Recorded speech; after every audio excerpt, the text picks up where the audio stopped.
سلام البنات، ان شاء الله تكونوا كامل ملاح. اليوم جيتكم بوصفه جديده. صح، على بالي هاد الخطره طولتها عليكم بزاف بزاف. انا رجعت ان شاء الله. المهم اليوم جيتكم بلا ريسيت تاع لي دات فوغي بزاف بنان وبزاف ساهلين يوجدوا ثمثم، ماشي حاجه اللي تشدكم كاع، ويجوا بنا كاع شكاين. نبداو بالمكونات وطريقه التحضير. اول حاجه حكمت كيله تاع لوز، كنت رحيتها. انا قبل ما نرحيها دخلتها للكوشه تتحمر، ثم باك دخلتها خرجتها، يعني باه تدي لي هذاك اللون الذهبي، باسكو كي تحمر البنه تاعها تولي خير. هنايا رحيتها كما قلت لكم، وزدت لها ربع كيله تاع سكر كلاص. لما عندك كيله تاع لوز مع ربع كيله تاع سكر كلاص، وسكر كلاص راه مغربل اكيد. هنايا تبداو تخلطوا فيهم كيما هكا. من بعد تبداي تزيديلو في السيرو غير بشويه. السيرو كيفاش خدمته؟ درت نص كاس سكر مع كاس تاع ما، هذه هي يعني كيلو بنص كيلو. تبداي تزيدي غير بشويه باسكو ديري شويه يبدا يتلم. هذا ما كان، ما تكثريش. انا شتي غير فنجان صغير راني دايراتو هكاك، درت منو يا ربي واحد مامبار نص، ما لحقش النص. وتبداي يعني تلمي فيها بهذاك سيرو غير شويه شويه حتى تتحصلي على عجينه تكون طريه وتكون يعني بنينه. تقدروا تاكلوها غير وحدها. انا واحده من الناس ما طقتش نصبر عليها. عجبتني بزاف. هنايا بغيت نقول لكم انكم تقدروا تزيدوا له قيس 3 مغارف ولا 4 مغارف تاع كاوكاو يكون مرحي بودره، راح يمدلو بنا خير. وثاني ما يبانش باللي يقو تاع كاوكاو. وهنايا نروحو نجيبو ليدات تاوعنا. ماذا بيك التمر تاعك يكون ماشي يابس وماشي معسل بزاف، يعني يكون بيناتهم، يكون طري بصح ماشي معسل بزاف، باه يحكم لا فورم تاعو. هنايا نحيلو هذيك العلفه تاعو، ونحكم شويه تاع مزهر هنايا. وغادي نبدا نمسح فيه، يعني نمسح حبه حبه. تحكمي هكا بابي داك تاع الكوزينه، وتبداي تمسحيه في الحبه. كي تشمخيها بزاف اكيد راح تعاودي تمسحيها بالبابي يكون ناشف.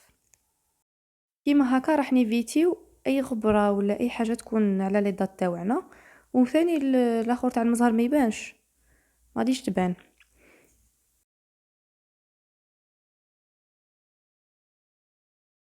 انا بعد ما كملت مسحتهم كاع راح نبدا نحل فيهم، وراح نحيلهم العلفه تاعهم.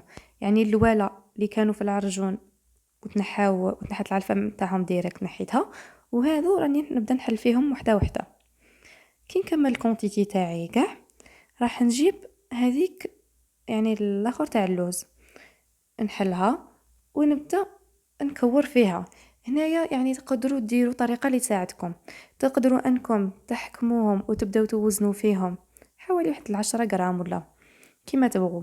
يعني 10 غرام يجي مليحه ولا قدر اقل، بس اذا كانت حبه تاع التمر تكون اصغر.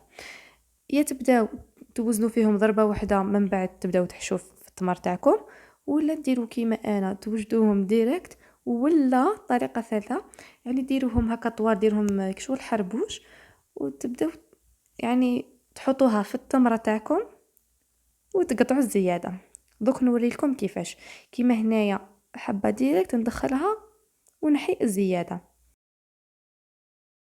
وهذيك الزياده اللي راح تقعد لك راح تعاودي تطميها وتعاودي ديري حربوش جديد وتعاودي تعمري الدقله تاعك.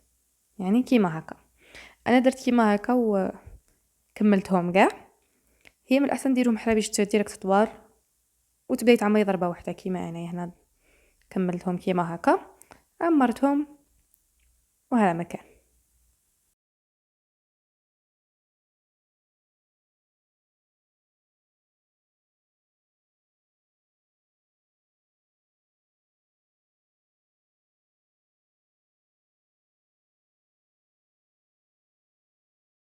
هنايا بعد ما كملتهم كاع عمرتهم مليح، غطيتهم بساشي باه ما يضربهمش الريح، ورحت نوجد في الشوكولا تاعي. هنا استخدمت شوكولا تاع الوجدان باسكو بنينه. وثاني تقدروا تستخدموا اي حاجه تعجبكم.